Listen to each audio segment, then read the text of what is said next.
¿cuántos saben del síndrome metabólico? Hoy estamos con... Nuestro participante Melissa va a concursar por 2 preguntas de cada una un precio de 50 céntimos. Para esta parte del video tuvimos problemas con el audio externo.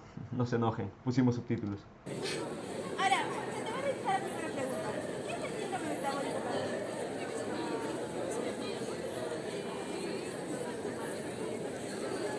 Correcto. La segunda pregunta para que te lleves tu zona. ¿Cuáles son las causas del síndrome metabólico? Muchas gracias, correcto. Ya. Hoy vamos a entrevistar a nuestra querida Andrea. Ya, te va a realizar una pregunta sobre el síndrome metabólico. La pregunta es, ¿cómo se diagnostica el síndrome metabólico? Se puede diagnosticar mediante la medición de la cintura, la presión arterial, el azúcar de la sangre, el colesterol y los triglicéridos. Correcto. Hoy vamos a entrevistar a nuestra querida María José. La pregunta a realizarte es, ¿cómo se trata el síndrome metabólico? Creo que el tratamiento es llevar una vida más saludable, es incluir una dieta rica en alimentos que sean saludables y mantener un peso adecuado.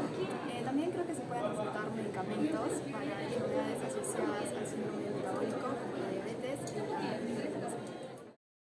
Prepárate que Hoy te explicaremos el síndrome metabólico. no te la puedes perder. Te esperamos para que vivas Una experiencia única. Empezaremos por definirlo.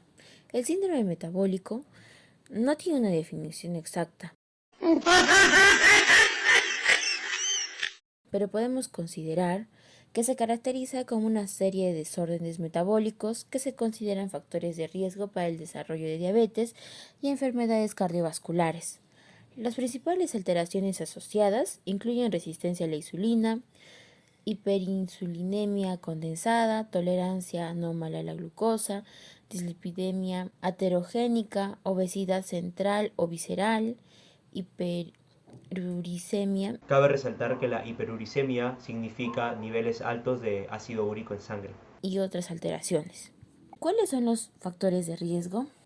En primer punto tenemos a la edad. El riesgo de padecer síndrome metabólico aumenta con la edad, al igual que el riesgo cardiovascular. Este hecho se puede deber a efectos acumulativos de factores etiológicos o a un proceso propio de envejecimiento.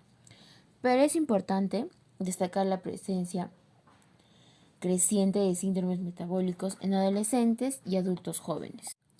Como segundo factor tenemos al origen étnico. Las razones no están completamente claras, pero un ejemplo claro de esto es que en Estados Unidos los hispanos, especialmente las mujeres hispanas, parecen tener un mayor riesgo de desarrollo del síndrome metabólico. Por eso este es considerado un factor. Como tercer factor tenemos a la obesidad. El sobrepeso, especialmente en la área abdominal, aumenta el riesgo de síndrome metabólico. Un cuarto factor sería la diabetes. La historia de la diabetes durante el embarazo, como le llaman diabetes gestacional, o antecedentes familiares de diabetes tipo 2, que aumentan la probabilidad de desarrollar el síndrome. Como quinto factor tenemos al tabaquismo, donde fumar cigarrillos también se asocia con un mayor riesgo de síndrome metabólico. En un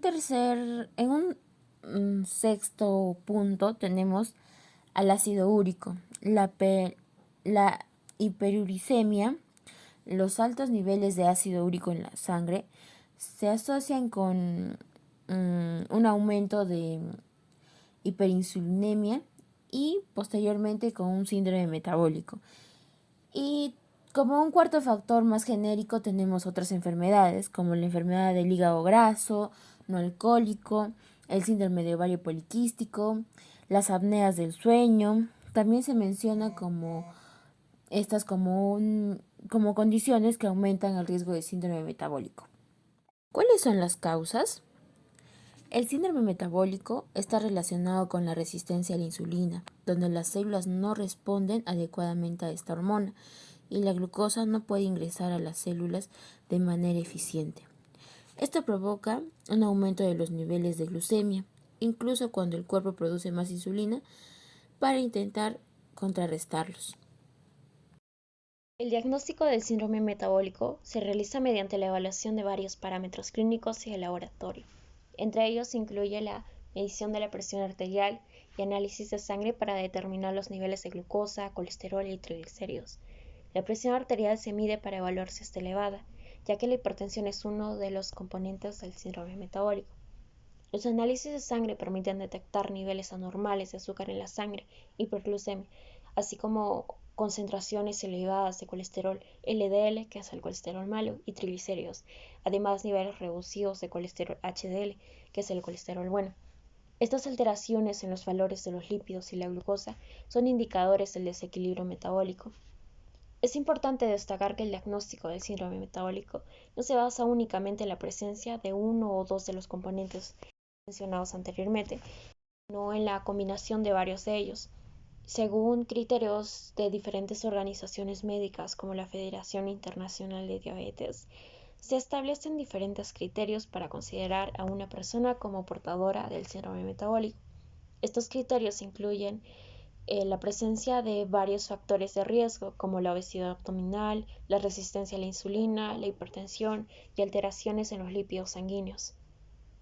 Es importante señalar que el diagnóstico temprano del síndrome metabólico es fundamental para poder intervenir y realizar cambios en el estilo de vida, con el objetivo de prevenir o controlar las complicaciones asociadas, como la diabetes tipo 2, enfermedades cardiovasculares y trastornos metabólicos. Consecuencias. El síndrome metabólico es una condición que se caracteriza por la presencia simultánea de varios factores de riesgo metabólicos, como la obesidad abdominal, la resistencia a la insulina, la hipertensión arterial y las alteraciones en los lípidos sanguíneos. Estas condiciones se asocian con un mayor riesgo de desarrollar complicaciones graves a largo plazo. Según estudios científicos, las personas con síndrome metabólico tienen un riesgo de 3 a 5 veces mayor de desarrollar diabetes tipo 2 en comparación con aquellas sin este síndrome. Además, presentan un riesgo de 1.5 a 3 veces mayor de sufrir un infarto al miocardio, lo que destaca la estrecha relación entre el síndrome metabólico y las enfermedades cardiovasculares. En cuanto al hígado, el síndrome metabólico puede causar infiltración grasa en el tejido hepático, dando lugar a una condición conocida como hígado graso no alcohólico. Esta acumulación de grasa en el hígado puede desencadenar una serie de alteraciones en las pruebas hepáticas, como aumento de las transaminasas ALT y AST, así como de los niveles de gamma-glutamil transferasa GGT y fosfatasa alcalina. Estas anormalidades en las pruebas hepáticas son indicadores de disfunción hepática y puede progresar hacia una enfermedad hepática más grave, como la cirrosis, si no se controla adecuadamente. Una parte fundamental del tratamiento para el síndrome metabólico es adoptar una dieta saludable, que incluye una reducción significativa en la ingesta de grasas, especialmente las grasas saturadas y trans. Se recomienda una alimentación equilibrada, rica en frutas, verduras, granos integrales y proteínas magras. Además, es importante reducir el consumo de azúcares añadidos y alimentos procesados. El control del peso corporal es otro aspecto clave en el tratamiento del síndrome metabólico. La pérdida de peso, especialmente en el área abdominal, puede ayudar a mejorar la sensibilidad a la insulina y reducir los niveles de presión arterial y lípidos en la sangre. La actividad física regular también desempeña un papel fundamental en el manejo del síndrome metabólico. El ejercicio aeróbico y el entrenamiento de fuerza contribuyen a la pérdida de peso, mejora de la sensibilidad a la insulina y reducción del riesgo cardiovascular. En algunos casos, se puede considerar el uso de medicamentos para controlar los factores de riesgo asociados al síndrome metabólico.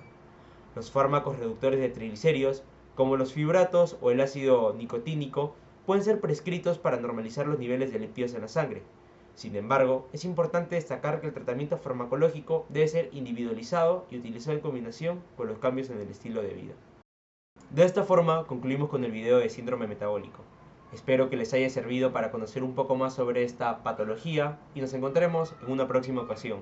Muchas gracias.